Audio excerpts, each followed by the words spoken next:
ஆண்களிடத்தில் சொல்வேன், தயவு செய்து கடவுள் கிட்ட என் மனைவியும் மக்களும் சந்தோஷமா இருக்கணும்னு வேண்டாதீங்க. அப்படி ஏதாவது வேண்டதா இருந்தா இன்னியோட விட்டுடுங்க. எவ்வளவு பெரிய விஷயத்தை இப்படி சொல்றீங்களா மேடம்? நான் என் மனைவியும் மக்களும் சந்தோஷமா இருக்கணும்னு வேண்டதுல என்ன தப்பு? இல்லையா? தப்பு தான். ஏன்னா எப்படி வேண்டணும் தெரியுமா? என் மனைவியும் மக்களும் சந்தோஷமாக இருப்பதை பார்த்து நான் சந்தோஷப்படணும் அப்படின்னு வேண்டுங்க. ஏன்னா நீங்க எரிச்சல் அடைகிற பல விஷயங்கள்ல உங்க குழந்தையும் உங்க வைஃபும் சந்தோஷமா இருக்கிறாங்க. பிரார்த்தனையை சரியா செய்யணும். பாத்துக்கங்க, இந்த தெளிவு வந்தா போதும். நான் ஒரு விஷயத்தை சொல்றேன் குழந்தைகளை, இன்றைக்கு என் காலத்திலே எனக்கு எந்த ஒரு சவாலும் கிடையாது. உட்கார்ந்து இருக்கிறாரு சேர்மன், அவர் காலத்துல எல்லாம் ஒரு பிரச்சனையும் கிடையாது. என்ன தெரியுமா? இதோ அவர் உட்கார்ந்து இருக்கிறாரு, அவருக்கும் தான். என்ன தெரியுமா அவங்களும் எங்களுக்கெல்லாம் என்ன தெரியுமா பெருசா என்ன டிஸ்ட்ராக்ஷன் அப்படின்னு சொல்லி பார்த்தா, புதன்கிழமை அன்னைக்கு ஒரு சித்திரஹார், வெள்ளிக்கிழமை அன்னைக்கு ஒரு ஒளியும் ஒளியும், சனிக்கிழமை அன்னைக்கு பாடாவதியான ஒரு ஹிந்தி படம் இல்லைன்னா வேற ஏதாவது ஒரு மொழி படம், சனிக்கிழமை அன்னைக்கு சாயந்தரம் 5 மணிக்கு ஒரு தமிழ் படம். இவ்வளவுதாங்க வாழ்க்கை, இவ்வளவுதான். 5 மணிக்கு அதுக்காக வெயிட் பண்ணிட்டு இருக்கோமா இல்லையா? ஒரு டிஸ்ட்ராக்ஷனும் இல்லாம, ஒரு கருத்து சிதறலும் இல்லாமல் நானும் நீங்களும் பள்ளிக்கூடத்திற்கு தலைவராவோ பல்கலைக்கழகத்துக்கு பேராசிரியரா இருக்கிறது பெருசு இல்ல. எத்தனையோ டிஸ்ட்ராக்ஷன் இருந்தாலும் இந்த சமூகத்தில் நின்று ஜெயிப்பேன் என்று சொல்லக்கூடிய இந்த தலைமுறை தான் நம் தலைமுறையை காட்டிலும் மிக மிக சவால் நிறைந்தது, புத்திசாலித்தனமானது என்பதனை நான் சொல்கிறேன். எங்களை விட நீதான் கிரேட். ஏன் தெரியுமா? எங்களுக்கு கெட்டு போறதுக்கு வழியே கிடையாது, அதனால நாங்க ஒழுக்கமா இருக்கோம். ஆனால் உனக்கு கெட்டு போவதற்கு 1000 வழிகள் இருந்தாலும் கெட்டு போக மாட்டேன் என்று நின்று ஜெயிக்கக்கூடிய நீதான் இந்த உலகத்தில் எல்லா தலைமுறைகளையும் வழிபடுத்துகின்ற மிக சிறப்பான ஒரு தலைமுறை என்பதை மட்டும் நினைவில் வைத்துக்கொள். ஒரு பொறுப்புணர்வோடு நீ இந்த உலகத்தை சந்திக்க வேண்டும் என்பதற்காக சொல்கிறேன். நான் என் பிரார்த்தனையை மாற்றி இருக்கிறேன் இந்த கொரோனா காலத்துல. என்ன தெரியுமா? எனக்கு இது கொடு அது கொடுன்னு நான் கேட்கறது இல்லைங்க. சாமி கிட்ட போய் அதெல்லாம் கேட்கறது இல்ல. என்ன தெரியுமா கேட்கிறேன்? நல்ல கவனமா கேளுங்க. நான் கேட்கிறது இதுதான், இறைவா, எதை என்னால் மாற்றிவிடவே முடியாதோ அதை ஏற்றுக்கொள்வதற்கான மனப்பக்குவத்தை எனக்கு தருவாயாக. சரியா? என்னால மாற்ற முடியாது, சில விஷயங்களை என்னால மாற்ற முடியாது, அதை நான் ஏற்றுக்கொள்ள வேண்டும். எதை என்னால் மாற்றிவிட முடியுமோ அதை மாற்றுவதற்கான மன எழுச்சியையும் செயல் ஆக்கத்தையும் எனக்கு தருவாயாக.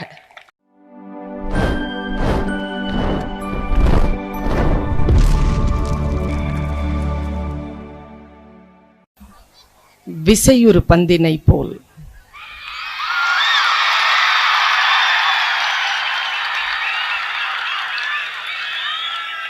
விசை உறும் பந்தினை போல் உள்ளம் வேண்டியபடி செல்லும் உடல் கேட்டேன், நசையறு மனம் கேட்டேன், தேடி சோறு நிதம் தின்று பல சின்னஞ்சிறு கதைகள் பேசி மனம் வாடி துன்பமிக உழன்று பிறர் வாட பல செயல்கள் புரிந்து நரை கூடி கிழப்பருவம் எய்தி கொடுங்கூற்றுக்கு இறை என பின் மாயும் பல வேடிக்கை மனிதரை போலே நானும் வீழ்வேன் என்று நினைத்தாயோ?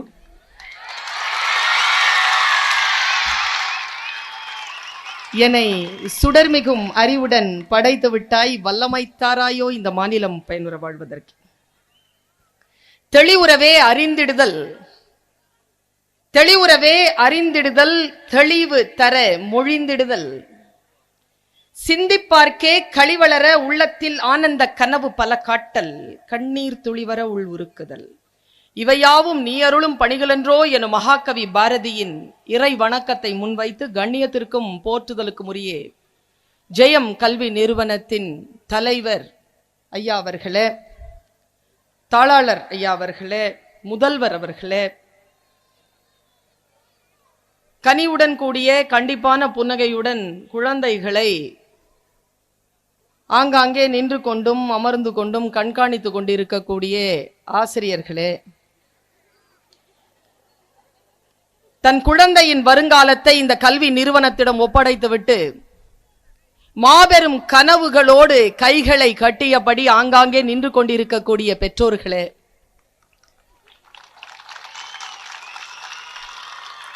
எங்கள் வாழ்க்கை தானே, வருவது வரட்டும், பார்த்து கொள்ளலாம் என்கின்ற உற்சாகத்தோடு அமர்ந்திருக்கும் என் உயிரினும் மேலான மாணவ கண்மணிகளே, உங்கள் அத்துணை பேரையும் இந்த நல்ல நேரத்தில் வணங்கி மகிழ்கிறேன்.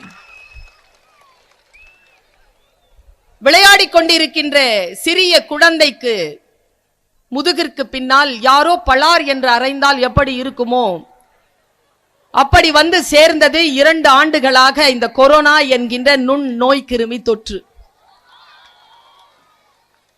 பள்ளிக்கூடத்திற்கு போக முடியாது, பாடங்களை படிக்க முடியாது, நிம்மதியாகவும் இருக்க முடியாது,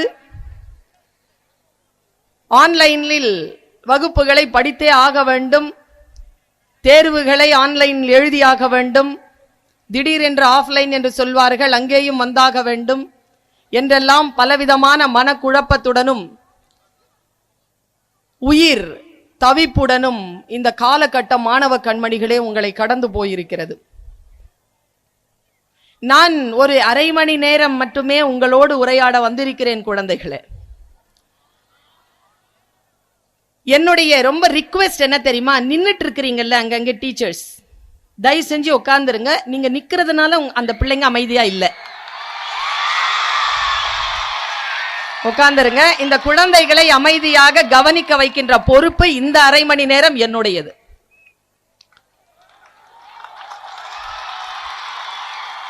அதுக்கப்புறமா இந்த வீடியோ ஆன் பண்ணிட்டு நின்னுட்டு இருக்கக்கூடிய 2 சகோதரர்கள் தயவு செஞ்சு கீழே இறங்குங்க. நீங்க ஒரு 20 பேரை மறைச்சுக்கிட்டு இருக்கிறீங்க.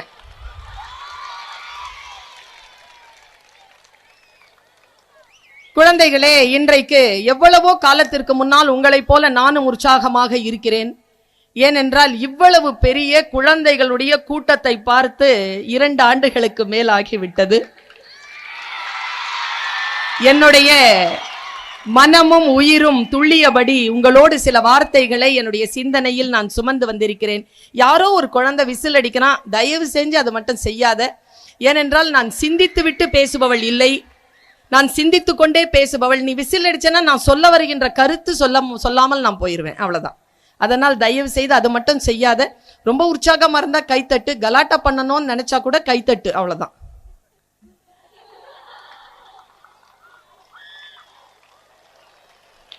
இந்த கைத்தட்டு பாராட்டிற்கான கைத்தட்டு, நன்றி.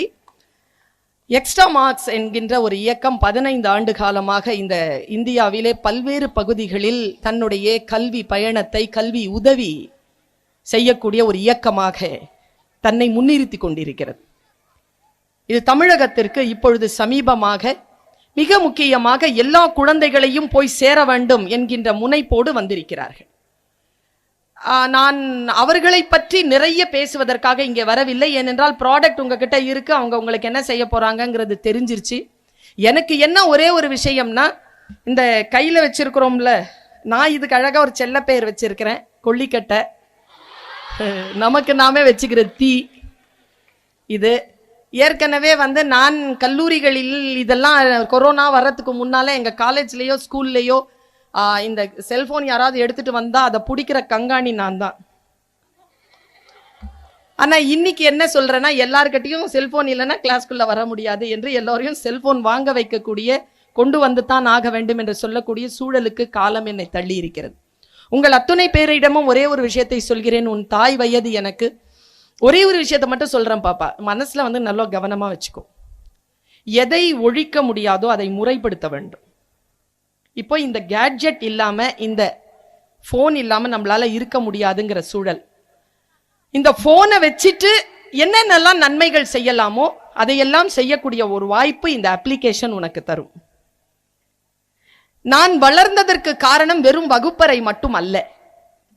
என்னை வளர்த்தது லைப்ரரி, என்னை வளர்த்தது சிந்தனையாளர்களுடைய பேச்சு, என்னை வளர்த்தது பல நூல்கள். நான் அப்படித்தான் என்னை நான் ஸ்தாபனம் செய்து கொண்டேன்.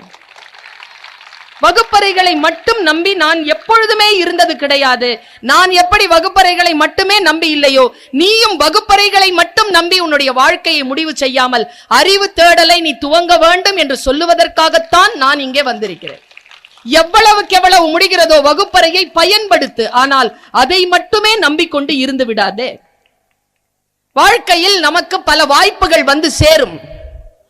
அந்த வாய்ப்புகளை நாம் சரியாக புரிந்து கொள்ளுவது என்பதுதான் இன்றைக்கு நமக்கு முன்னால் இருக்கக்கூடிய மிகப்பெரிய சவால். சமீப காலமாக நான் இப்படித்தான் என் பிரார்த்தனையை வைக்கிறேன் குழந்தைகளை. முதல்லலாம் எப்படி பிரார்த்தனை வைப்பேன் தெரியுமா? நான் சொல்றது பெற்றோர்களுக்கு புரியும், குழந்தைகளுக்கு புரியாது. இன்னொரு 5-6 வருஷத்துல அவங்களுக்கும் புரிஞ்சிடும். ஆண்களிடத்தில் சொல்வேன், தயவு செய்து கடவுள் கிட்ட என் மனைவியும் மக்களும் சந்தோஷமா இருக்கணும்னு வேண்டாதீங்க. அப்படி ஏதாவது வேண்டதா இருந்தா இன்னியோட விட்டுடுங்க. எவ்வளவு பெரிய விஷயத்தை இப்படி சொல்றீங்களா மேடம்? நான் என் மனைவியும் மக்களும் சந்தோஷமா இருக்கணும்னு வேண்டதுல என்ன தப்பு இல்லையா? தப்பு தான். ஏன்னா எப்படி வேண்டணும் தெரியுமா? என் மனைவியும் மக்களும் சந்தோஷமாக இருப்பதை பார்த்து நான் சந்தோஷப்படணும் அப்படின்னு வேண்டுங்க. ஏன்னா நீங்க எரிச்சல் அடைகிற பல விஷயங்கள்ல உங்க குழந்தையும் உங்க வைஃபும் சந்தோஷமா இருக்கிறாங்க. பிரார்த்தனையை சரியா செய்யணும், பாத்துக்கங்க. இந்த தெளிவு வந்தா போதும். நான் ஒரு விஷயத்தை சொல்றேன் குழந்தைகளை, இன்றைக்கு என் காலத்திலே எனக்கு எந்த ஒரு சவாலும் கிடையாது. இதோ உட்கார்ந்து இருக்கிறாரு சேர்மன், அவர் காலத்துல எல்லாம் ஒரு பிரச்சனையும் கிடையாது. என்ன தெரியுமா? இதோ அவர் உட்கார்ந்து இருக்கிறாரு, அவருக்கும் தான். என்ன தெரியுமா அவங்களும் எங்களுக்கெல்லாம் என்ன தெரியுமா பெருசா என்ன டிஸ்ட்ராக்ஷன் அப்படின்னு சொல்லி பார்த்தா, புதன்கிழமை அன்னைக்கு ஒரு சித்திரஹார், வெள்ளிக்கிழமை அன்னைக்கு ஒரு ஒளியும் ஒளியும், சனிக்கிழமை அன்னைக்கு பாடாவதியான ஒரு ஹிந்தி படம் இல்லைன்னா வேற ஏதாவது ஒரு மொழி படம், சனிக்கிழமை அன்னைக்கு சாயந்தரம் 5 மணிக்கு ஒரு தமிழ் படம். இவ்வளவுதாங்க வாழ்க்கை, இவ்வளவுதான். 5 மணிக்கு அதுக்காக வெயிட் பண்ணிட்டு இருக்கோமா இல்லையா? ஒரு டிஸ்ட்ராக்ஷனும் இல்லாம, ஒரு கருத்து சிதறலும் இல்லாமல் நானும் நீங்களும் பள்ளிக்கூடத்திற்கு தலைவராவோ பல்கலைக்கழகத்துக்கு பேராசிரியரா இருக்கிறது பெருசு இல்ல. எத்தனையோ டிஸ்ட்ராக்ஷன் இருந்தாலும் இந்த சமூகத்தில் நின்று ஜெயிப்பேன் என்று சொல்லக்கூடிய இந்த தலைமுறை தான் நம் தலைமுறையை காட்டிலும் மிக மிக சவால் நிறைந்தது, புத்திசாலித்தனமானது என்பதனை நான் சொல்கிறேன். எங்களை விட நீதான் கிரேட். ஏன் தெரியுமா? எங்களுக்கு கெட்டு போறதுக்கு வழியே கிடையாது, அதனால நாங்க ஒழுக்கமா இருக்கோம். ஆனால் உனக்கு கெட்டு போவதற்கு 1000 வழிகள் இருந்தாலும் கெட்டு போக மாட்டேன் என்று நின்று ஜெயிக்கக்கூடிய நீதான் இந்த உலகத்தில் எல்லா தலைமுறைகளையும் வழிபடுத்துகின்ற மிக சிறப்பான ஒரு தலைமுறை என்பதை மட்டும் நினைவில் வைத்துக்கொள். ஒரு பொறுப்புணர்வோடு நீ இந்த உலகத்தை சந்திக்க வேண்டும் என்பதற்காக சொல்கிறேன். நான் என் பிரார்த்தனையை மாற்றி இருக்கிறேன் இந்த கொரோனா காலத்துல. என்ன தெரியுமா? எனக்கு இது கொடு அது கொடுன்னு நான் கேட்கறது இல்லைங்க. சாமி கிட்ட போய் அதெல்லாம் கேட்கறது இல்லை. என்ன தெரியுமா கேட்கிறேன்? நல்ல கவனமா கேளுங்க. நான் கேட்கிறது இதுதான், இறைவா, எதை என்னால் மாற்றிவிடவே முடியாதோ அதை ஏற்றுக்கொள்வதற்கான மனப்பக்குவத்தை எனக்கு தருவாயாக. சரியா? என்னால மாற்ற முடியாது, சில விஷயங்களை என்னால மாற்ற முடியாது, அதை நான் ஏற்றுக்கொள்ள வேண்டும். எதை என்னால் மாற்றிவிட முடியுமோ அதை மாற்றுவதற்கான மன எழுச்சியையும் செயல் ஆக்கத்தையும் எனக்கு தருவாயாக. என்னால எதை மாற்ற முடியுமோ அதை மாற்றுவதற்கான மன எழுச்சியும் செயல் ஆக்கத்தையும் எனக்கு தருவாயாக. எது என்னால் மாற்ற முடியும், எது என்னால் மாற்ற முடியாது என்று பிரித்து அறியக்கூடிய ஞானத்தை எனக்கு வழங்குவாயாக. இதுதான் குழந்தைகளை நான் இப்போ வேண்டேன். சரியா? இந்த உலகத்திலேயே நான் எப்பவுமே சொல்லுவேன், என் குழந்தைகளை பார்த்து சொல்லுவேன். அதை நிறைய டைம்ல நான் வந்து குழந்தைகளுக்கு பேசி இருக்கிறேன், அந்த யூடியூப்ல எல்லாம் இருக்கு. உங்ககிட்ட நினைவுபடுத்துறதுக்காக சொல்றேன். இந்த எக்ஸ்ட்ரா மார்க்ஸ் அமைப்பினர் கோச்சிக்கப்படாது. நீங்க 2 பேரும் இல்லையா? அங்க இருக்கிறீங்க, நீங்க கோச்சிக்கப்படாது. என்னன்னா, எனக்கு ஃபர்ஸ்ட் மார்க் வாங்குற குழந்தைய பிடிக்காது.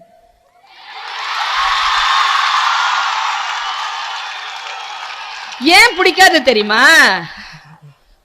அதை கேளு ஏன் பிடிக்காதுன்னு. ஏன்னா எக்ஸாமினேஷன் ஹால்லடா, எக்ஸாம் 8th ஸ்டாண்டர்ட், அப்போ அது பொது தேர்வு எங்களுக்கு. எக்ஸாமினேஷன் ஹால்ல சொல்வடா அவ ஒண்ணுமே படிக்கலப்பா. நான் நினைச்சிருக்கேங்க ஒண்ணுமே படிக்காத இது ஃபர்ஸ்ட் மார்க் வாங்கும் போது ஒண்ணுமே படிக்கலையே, நிச்சயமா நம்ம வாழ்க்கையில உருப்பற்ற போறோம் நம்பி இருக்கிறேங்க நானு. ஒரு விஷயம் இன்னைக்கு சொல்றேன். இதோ உன்னுடைய தாய், உன்னுடைய ஆசிரியர், என் பெயர் பர்வீன் சுல்தானா, நான் சொல்வதை நீ உன்னுடைய டைரியில், உன்னுடைய இதயத்தில் எழுதி வைத்துக்கொள். சார் சொன்னார்ல, அவங்க பேசுவாங்க, நீங்க பதிவு பண்ணிக்கோன்னு. ஒரு பொண்ணு போன்ல பதிவு பண்ணிட்டு இருக்கு. இங்க பாரு, என் பேச்ச கேட்காத யாரோ ஒருத்தருக்காக நான் பேச வரல. என் பேச்ச கேட்கறதுக்காக வந்து உட்கார்ந்து இருக்க பார், உனக்காக தான் பேச வந்திருக்கேன். என் பேச்ச நீ கேளு முதல்ல, அப்புறமா ரெக்கார்ட் பண்ணி இவங்க ரெக்கார்ட் பண்றாங்க அப்புறம் போட்டுக்குவாங்க. நீ முதல்ல கேளு. இந்த ஒண்ணுமே படிக்கலப்பான்னு சொல்லணும்ல, அது ஃபர்ஸ்ட் மார்க் வாங்குங்க. நீ வேற இந்த எக்ஸாமினேஷன் எழுதும் போது கூட அவ்வளவு வெக்கமா இருக்காதுங்க. எக்ஸாமினேஷன் எழுதிட்டு இப்ப வெள்ளிக்கிழமை எக்ஸாம் எழுதுன்னு இப்பதான் டெய்லி வைக்கிறாங்களே எக்ஸாம். வெள்ளிக்கிழமை எக்ஸாம் எழுதின உடனே இப்ப ஸ்கூலுக்கு வந்துட்டல நீ, இப்ப நான் நினைவுபடுத்துறேன். என்ன செய்வாங்கன்னா, ஞாயிற்றுக்கிழமை போய் திங்கக்கிழமை, எனக்கு திங்கக்கிழமைனால ரொம்ப பிடிக்குங்க. திங்கக்கிழமை அதுக்காகவே அது ரொம்ப பிடிக்கும் எனக்கு, அந்த பேருக்காகவே பிடிக்கும். உட்காந்துருப்போம், சைலண்டா இருக்கும். ஸ்கூல் அசம்பிளி எல்லாம் முடிச்சுட்டு உட்காந்துருப்போம். அன்னைக்கு ஏன் அவ்வளவு மையான அமைதி இருக்கும்னா, ஃபர்ஸ்ட் பீரியடே பேப்பர் கொடுக்கும் டீச்சர். அந்த பேப்பர் கொடுக்கிற டீச்சர் இருக்கிறாங்கல்ல, அவங்க அன்னைக்கு மட்டும் என்னன்னு தெரியாது, பயங்கரமான அந்த காட்டன் புடவெல்லாம் கட்டிட்டு, கையில அந்த பேப்பர் கட்டை எடுத்துக்கிட்டு, கையில அந்த ரெட் பென்னை இப்படி இப்படி பண்ணிக்கிட்டு, அதுக்கு கீழே ஒரு அட்டெண்டன்ஸ் வச்சுக்கிட்டு டக் டக் டக் டக் டக் டக்னு நடந்து வருவாங்க. அந்த சத்தமே பயமா இருக்கும். சரியா? வந்து உட்காருவாங்க. இது ஒண்ணுமே படிக்கல பே இருக்குல்ல, அது 98 வாங்கியிருக்கும். சரியா? நாம என்ன ஒரு 10, 12, ஒரு 15, ஒரு 16 இப்படிலாம் நம்ம வாங்கியிருக்கோம். என் கிளாஸ்ல ஒரு பொண்ணு ஒரு நாள் 98 உட்காந்து அழுவுது. ஏன்னா 2 மார்க் எங்கன்னா அவங்க அப்பா அடிப்பாராம்.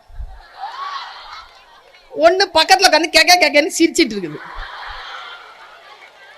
அது 2. இது அழுவுதா? 98 வாங்கிட்டேன், 2 மார்க் எங்கன்னு அப்பா அடிப்பாரு. அது சிரிச்சுக்கிட்டே சொல்லுது, எதுக்கு அழுவுற? அப்பா 2 மார்க் கேட்டு அழுவார், அது என்கிட்ட இருக்குன்னு சொல்லு. அதையும் கொடுத்துருதான். அது நான் ஒண்ணு சொல்றேன் பாருங்க, 2ம் தப்பு பண்ணுதுங்க. 98 வாங்கிட்டு அழுறதும் தப்பு, 2 மார்க் வாங்கிட்டு சிரிக்கிறதும் தப்பு. ஜெயிக்கிறதுனா என்னன்னு 2 பேருக்குமே தெரியல. இப்ப உனக்கு நான் சொல்லி தரேன் ஜெயிக்கிறதுனா என்னன்னு. இந்த எக்ஸ்ட்ரா மார்க்னு பேர் வச்சாங்கல்ல, அவங்கள நான் பாராட்டுறேங்க. Super madam. பேர் வைக்கணும்னா அப்படிதான் மேடம் வைக்கணும். ஒரு இயக்கத்துக்கு பேர் வைக்கணும்னா அப்படிதான் வைக்கணும், எக்ஸ்ட்ரா மார்க். இப்ப வரேன் பாருங்க உங்க சப்ஜெக்ட்க்கு. இப்போ நான் பேசினா கோச்சி கூடாது, நான் சத்தியத்தை தான் பேசுவேன். இப்போ 98 ஒண்ணு வாங்கிருச்சு. உனக்கு மனசுல தோணிருச்சு, என்னடா இது பர்வீன் சுல்தானா மிஸ் வேற வந்துட்டு பேசிட்டு போயிருக்கிறாங்க, இந்த எக்ஸ்ட்ரா மார்க் வேற, இதை அப்ப வாங்கி இந்த ஆப்ப வாங்கி இந்த ஆப்ப வாங்கிட்டு, சரி படிப்போமே அப்படின்னு முடிவு பண்ணியிருக்கேன்னு வச்சுக்கேன். அன்னைக்கு ஏதோ படிச்சுட்டேன், சரி படிச்சுட்டேன். அன்னைக்கும் டெஸ்ட். அப்பவும் அதே பொண்ணு அதே டைலாக்க சொல்றா. ஆனா நீ மன வருத்தப்படாம நீ சொல்ற, நான் படிச்சிருக்கிறேன்னு சொல்லிட்டு உள்ள போறேன். இதுதான் காட்சியா? திங்கக்கிழமை மேடம் வந்து பேப்பர் எடுத்துட்டு வராங்க. நீ படிச்சு எழுதியிருக்க மார்க், அது ஒண்ணுமே படிக்கலப்பான்னு சொல்லுதுல, அது உள்ள போயிட்டு எக்ஸாம் எழுதிட்டு வந்திருக்கு. பேப்பர் ரிலீஸ் பண்றாங்க. இப்ப நாம எல்லாம் 12ன்னு வச்சுக்கோ, முதல்ல வாங்கினது. ரொம்ப அதிகமா சொல்லிட்டேனோ? 12 வாங்கியிருக்கு. இப்போ பேப்பர் தராங்க, சயின்ஸ் டீச்சர் பேப்பர் தராங்க. யார்? சுபாஷினி அப்படின்னு கூப்பிடுறாங்க. யாராவது இருக்கிறியா? ஓகே, சுபாஷினி. Yes miss. 14 அவங்க ஃபர்ஸ்ட் மார்க். சத்யபாமா, ஏன்னா நான் சின்ன பிள்ளையா இருக்கும்போது சத்யபாமா தான் ஃபர்ஸ்ட் மார்க். மறக்கவே மாட்டேன் பிள்ளைகளை. அந்த பொண்ணை அவ அவ ஓ வெரி குட் 96. எல்லாரும் கை தட்டுறோம். நான் ஒன்னு சொல்லட்டுமா? இன்னைக்கு சொல்றேன், நீ எழுதி வச்சுக்கோ. போன டெஸ்ட்ல சத்யபாமா 98, இன்னைக்கு 96. போன டெஸ்ட்ல சுபாஷினி 12, இப்ப 14. 98ல இருந்து 96 தோக்கறா, 12ல இருந்து 14 நீ ஜெயிக்கிற. இதுதான் எக்ஸ்ட்ரா மார்க். இதுக்கு பேர் தான் எக்ஸ்ட்ரா மார்க். யாருடைய மார்க்கையோ வாங்குறது இல்ல நம்ம நோக்கம். நம்முடைய மார்க்க அடுத்த அடுத்த அடுத்தன்னு எரிஞ்சுக்கிட்டே போகணும். அப்படி இருக்கின்றவர்கள் தான் ஜெயிக்கிறார்கள். நான் அப்படி மார்க்கை அடுத்து அடுத்து அடுத்து என்று எரிந்து எரிந்து ஜெயித்ததனால் இன்றைக்கு நான் டாக்டரேட் இன் லிட்ரேச்சர் மெட்ராஸ் யூனிவர்சிட்டிக்கு கீழே இருக்கக்கூடிய ஒரு பல்கலைக்கழகத்திற்கு கீழே இருக்கக்கூடிய ஒரு கல்லூரியில் நான்